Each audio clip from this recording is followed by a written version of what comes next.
In the history of football, referees have made significant mistakes that have sometimes completely changed the fate of a team or a player. Stay with me until the end of this video as we review some of the biggest refereeing mistakes in history. Number 1. Ali bin Nasser. You're probably familiar with the famous Hand of God goal scored by Diego Armando Maradona in the 1986 World Cup. I couldn't leave it off the list because whenever there's talk of refereeing errors, this historic goal comes to mind. In 1982, Argentina and England were engaged in a major war over the Falkland Islands, which England had colonized for years. England won that war and continued to rule over the Falklands. 4 years later, the 1986 World Cup hosted by Mexico came around. Argentina managed to reach the quarterfinals, where they faced none other than England. The Argentine people, still harboring a lot of resentment from the war, viewed this match as a chance for revenge. Finally, the match began, and by the 50th minute, the score was tied. In the 50th minute, a ball was sent toward Maradona, and he managed to score, but instead of heading the ball, he used his hand. The referee, Ali bin Nasser, accepted the goal, and the English players spent several minutes protesting to the referee, who ended up giving 2 of them yellow cards to silence them. Besides allowing the goal, the referee's decision to mistakenly book 2 English players turned this into one of the biggest refereeing mistakes in history. Number 2. Martin Hansen.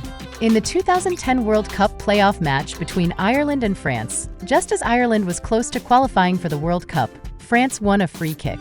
When the free kick was sent towards the goal, Thierry Henry, in order to assist his teammate William Gallas, first controlled the ball with both hands before making the assist. The match referee, Martin Hansen, accepted the goal. Number 3. Graham Poll. Graham Poll was generally prone to making big mistakes. Among his biggest errors were in the Merseyside Derby and the match between Croatia and Australia in the 2006 World Cup.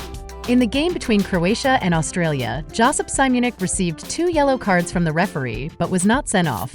It wasn't until after receiving a 3rd yellow card that he was finally ejected from the game. In his first interview after the match, Graham Poll said he was trying to innovate, but he wasn't successful. However, these excuses don't diminish the impact of his mistake. Number 4. Andre Marriner. In a match between Chelsea and Arsenal in 2014, Alex Oxlade-Chamberlain used his left hand to prevent a goal. The referee went to send off the player who had handled the ball, but instead of sending off Chamberlain, he mistakenly sent off the innocent Kieran Gibbs. Number 5. Byron Moreno. The Koreans may have misunderstood the concept of home advantage a bit during the 2002 World Cup. In the Italy versus South Korea match, the referee exaggerated the officiating in favor of Korea. Early in the game, he awarded a very soft penalty to South Korea. But later, he overlooked a very hard foul to Alessandro Del Piero's face, which should have resulted in a red card for the Koreans. He then sent off Francesco Totti for diving instead of awarding a penalty to Italy.